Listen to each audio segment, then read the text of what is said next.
Sean, I'm not sure where to start with that because the scoreboard looks pretty painful, but watching the game as we both did, I don't think it was that painful. No, it wasn't painful at all. You know, we started really well. You know, we conceded a try from an error. And then, you know, again, a couple of errors from our outside backs, which then put us under a little bit of a pump, and then scored 2 tries from scrum. So everything, basically, what they scored in the first half, we handed to them on a plate, and that's a fix-up for us going forward. You know, our defence was really good. It's just that, you know, errors and penalties cost us. Coming out at half-time, you would have known you had to score first, I guess, with that deficit. And the first 15 minutes or so of the second half, it looked to me like only one team was going to win this game, and it was Oldham. Yeah, we was chatting to the lads inside, and they were saying like we're in this game. You know what I mean?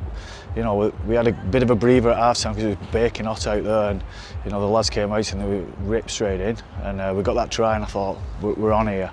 And then we was on top, and I felt like if we could have capitalised a couple of more good ball sets what we had and scored, I think it's a totally different game. I think we actually get the win, but we just couldn't convert, you know, the good ball pressure in the red zone into points ultimately. It's always better, and I know you agree with this, to learn from setbacks rather than make excuses for them. There were plenty, if you look for them, the long travel, the ridiculous 39-degree heat, a couple of decisions that perhaps were incorrect. But there's plenty to work on in a positive way for the remainder of the season.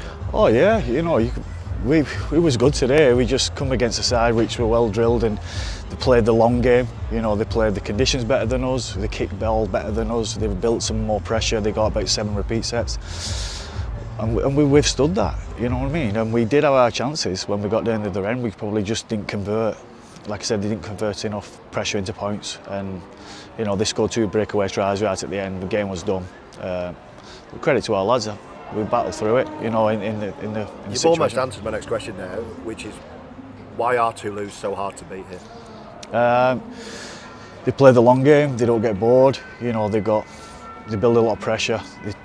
They want you to crack first, and with the heat and stuff like that, and that's no excuse. Even though it's 39 degrees, they do play the long game, and they do build a lot of pressure and ask a few questions, and they're very patient, and eventually just wear you down. And you know, there's a lot of teams what have come here and conceded in the last 5-10 minutes because they're prepared to back the fitness.